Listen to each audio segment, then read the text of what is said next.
Հարգելի գործընկերներ, շատ շնորհակալ եմ հրավերը ընդունելու համար, մասնակցության համար, մեր որոշ գործընկերներ ընթացքում կմիանան։ Ինձ համար անկեղծ ասած այնքան լավ օր է այն իմաստով, որ այսքան լավ մարդկանց մի տեղում վաղուց չէի հանդիպել ու այսպես հին շփումները, հին լավ օրերը հիշեցինք, երբ որ շփվում էինք, քննարկում էինք տարբեր հարցեր։ Ողջունում եմ ձեզ Հայաստանի ձայնը կոնֆերանսում, համարենք այն բացված։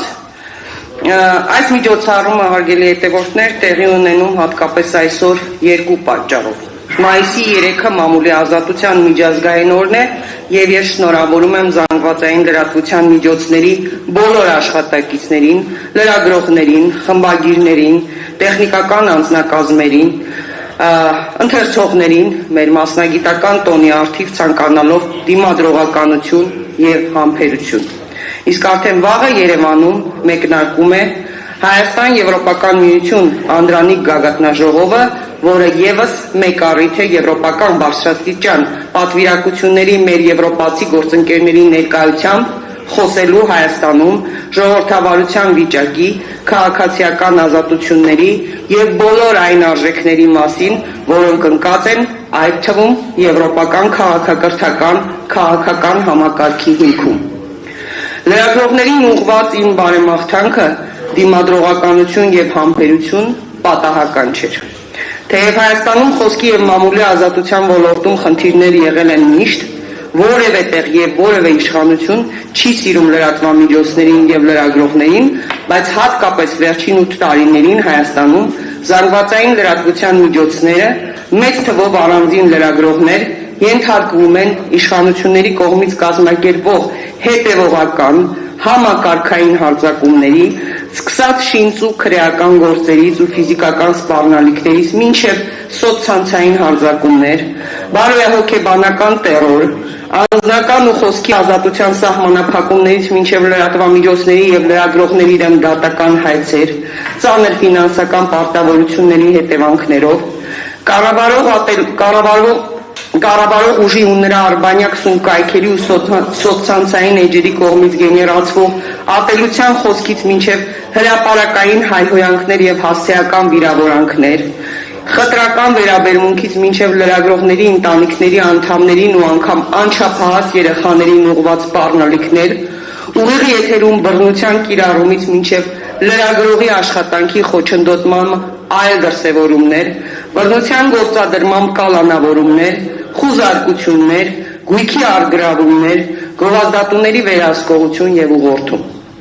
Ակնհայտ է, իրենց սանձարձակ երկրի ղեկավարին եւ առհասարակ բարձրաստիճան պաշտոնյային падգամավորին ոչ վայել պահվածքի ինդուլգենցիան ստացել են քաղաքական ղեկավարությունից, որոնց գործողությունները շատ հաճախ որևէ հակազդեցության չեն արժանանում միջազգային համապատասխան կազմակերպությունների կողմից։ Այդ մասին վկայող բավական խոսուն ապացույց է այն, որ Հայաստանը մամուլի ազատության համաշխարհային վարկանիշում էական վատթարացում է արձանագրել 34-րդ տեղից նահանջելով 50-րդին։ Ըստ լրագրողներ առանց սահմանների կազմակերպության 2026 թվականի զեկույցում նրանք այդ մասին նշել են, մեր մեդիա դաշտը մնում է ծայրահեղ բևեռացված, իսկ լրագրողները դառնում են ատելության խոսքի եւ քաղաքական ճնշումների թիրախ։ Այս ցուցանիշը սակայն ցանկում Հայաստանի դիրքը ներկայացնող թիվ չէ։ Դրա հետևում լրատվամիջոցների ու լրագրողների դեմ հաշվեհարդարների տասնյակ փաստեր են, մեր գործընկերների դեմ հարուցված քրեական գործեր, դատավարություններ, ֆիզիկական բռնության սպառնալիքներ։ Միայն 2025 թվականի ընթացքում ավելի քան 17 լրատվամիջոցի դեմ 37 հայցադիմում է ներկայացվել։ Վիրավորանք կամ զրպարտություն համարվող տեղեկությունները հերքելու զատ նաև գումարային ահռելի պահանջ է ներկայացվել լրատվամիջոցներին։ Այդ գործերով 17 լրատվամիջոցից պահանջում են ավելի քան 66 միլիոն 700 հազար դրամ փոխհատուցում, որը չի ներառում դատական ծախսերը։ Բազմաթիվ են լրագրողների դեմ պաշտոնյաների կողմից անձամբ կամ իրենց թիկնապահների միջոցով բռնություն կիրառելու դեպքերը, մեր մի շարք գործընկերների ապօրինի կերպով արգելել են լուսաբանել պետական հաստատությունների աշխատանքները, պաշտոնյաների կամայական որոշումներով դադարեցնելով նրանց հավատարմագրումը։ Մամուլի դեմ իշխանությունների արշավն ունի համակարգված հետևողական բնույթ։ Այս դեպքերը պետական մակարդակով զանգվածային լրատվամիջոցների դեմ վարվող քաղաքականության առանձին դրսևորումներ են։ Խոսքի եւ մամուլի ազատության դեմ այս հետևողական արշավի պատճառները բնականաբար քաղաքական են։ Ամեն օրվա հետ ավտորիտար դարձող գործող իշխանությունը փաստացի զրկված լինելով հակակշիռների ու փոխզսպումների որևէ կենսունակ մեխանիզմից վտանգ է զգում միայն մամուլից։ Լրագրողների հաճախ տաժանակիր աշխատանքի շնորհիվ է հասարակությունը տեղեկանում իշխանական սանձարձակությունների, ամենաթողության, ապօրինությունների մասին։ Հակակշիռների ու զսպումների մյուս ենթահամակարգերի գրեթե զրոյական դերակատարության պայմաններում մամուլը մնացել է իշխանության ապօրինի եւ հակաժողովրդավարական բնույթի դեմ պայքարող միակ ինստիտուտը։